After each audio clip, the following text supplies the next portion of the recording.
In this specific Google Calendar tutorial, we are going to master a very useful feature: how to add a URL calendar to Google Calendar. If you want to subscribe to a public holiday schedule, a sports team's fixture list, or a school timetable, this guide will show you how to subscribe to a calendar using a link so you never miss an event. You have probably encountered a situation where an organization, like a school or a sports club, offers a subscribe link for their schedule. Instead of manually typing in 50 different events, you can simply feed that link into your account. I'm your host, and in this guide, I'm going to show you exactly how to add a calendar from a URL.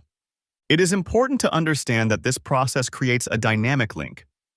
This means that if the school changes a class time or the sports team reschedules a game, your Google Calendar will automatically update to reflect that change without you lifting a finger. We will walk through where to find the setting and how to paste the link correctly to get everything synced up. To get started, you need just a couple of things.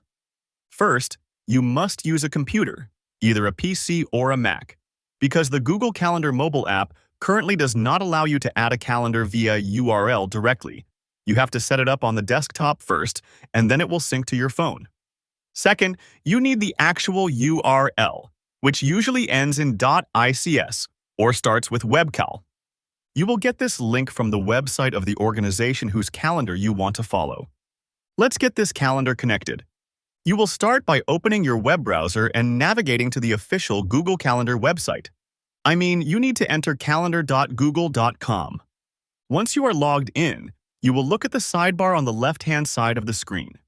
You will scroll down until you see a section titled Other Calendars.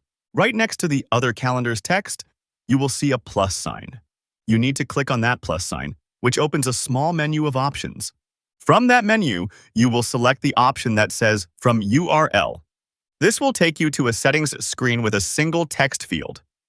You will simply paste the link that you copied from the external website into this box.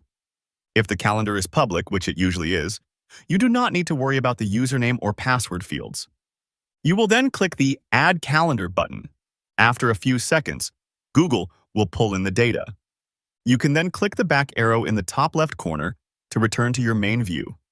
You will see the new calendar listed under Other Calendars, usually with a new color assigned to it, and all the events from that URL will now be visible on your grid.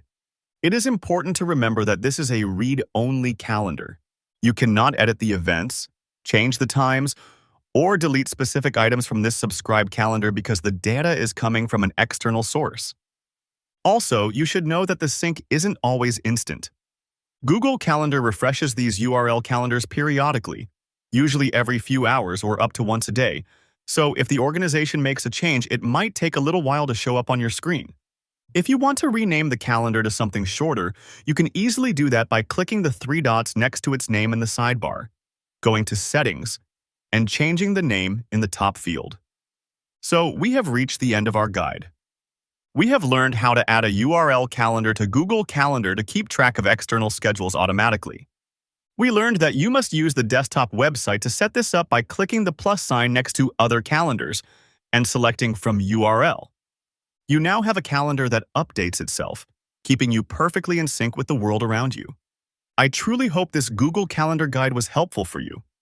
If it was, please give this video a like. It is a simple gesture that helps the channel tremendously.